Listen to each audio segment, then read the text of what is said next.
அதாவது இந்த சோஷியல் மீடியாஸ்லாம் வந்து வீடியோஸ் பார்க்கும்போது பார்த்தா நிறைய வீடியோஸ் வந்து சிரிப்பு சிரிப்பாக வருது, காமெடியாக. ஒரு சிலது வந்து சிந்திக்க வைக்குதுங்க.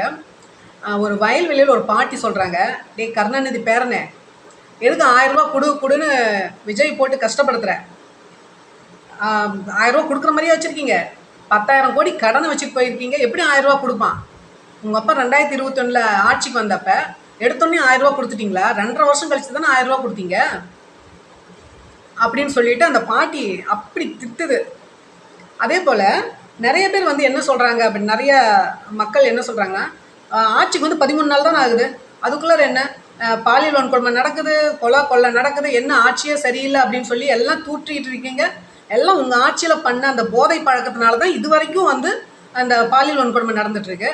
நீங்கள் அப்போவே அந்த போதைப் பொருளெல்லாம் ஒழிச்சிருந்தீங்கன்னா இந்த மாதிரி நடக்குமா இப்போ வரைக்கும்? மழை விட்டாலும் தூவானம் விடலை அப்படிங்கிற கதையாக இருக்குது அப்படின்னு மக்கள் பேசுகிறாங்க. இதெல்லாம் மக்களோட கருத்துக்கள், சரிங்களா? நிறைய மக்கள் தெளிவாக இருக்காங்க. அதாவது இந்த கனிமொழி, ஸ்டாலின் அவர்களோட தங்க கனிமொழி சொல்கிறாங்க, வேண்டிய அவகாசம் கொடுத்தாச்சு, இன்னும் நீங்கள் தமிழ்நாட்டு சூழ்நிலையை மாற்றலையா அப்படின்னா, வேண்டிய அவகாசம் நீங்கள் ஏமா கொடுக்குறீங்க? நீங்கள் யார் கொடுக்கறதுக்கு?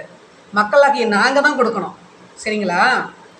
முதல்லாம் வந்து எலெக்ஷன் முன்னாடி மைக்கு தூக்கிட்டு போனால் தப்பிச்சம் பழச்சம் ஓடுவீங்க, எனக்கு தெரியாதுன்ட்டு.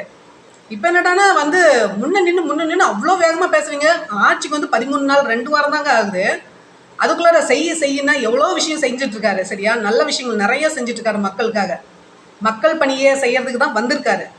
ஒரு காசு கூட மக்களோட காசு திருட மாட்டேன் அப்படின்னு சொல்லி தான் வந்திருக்காரு. மற்றவங்க மாதிரி வந்து ஊழல் பண்ண வரல. அதனால் எல்லாம் கொஞ்சம் அமைதியாக இருந்தீங்கன்னாவே எங்களோட தாவேக்கா ஆட்சி சிறப்பாக போகும். நாங்கள் நல்லா இருப்போம், மக்களாகி நாங்கள் நல்லா இருப்போம், சரியா?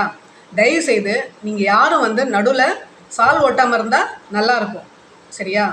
போற்றுவோர் போற்றட்டும், புழுதியில் தூற்றுவோர் தூற்றட்டும் அப்படின்னு சொல்லிட்டு நீங்கள் பண்ணுறதெல்லாம் தூற்றுறதெல்லாம் பார்த்துக்கிட்டு எங்கள் விஜய் வந்து அமைதியாக போயிட்டே இருக்காரு, சரியா? நல்லதே நடக்கும், நல்லதே நினைப்போம், நல்லா இருப்போம். Okay, thank you, have a nice day.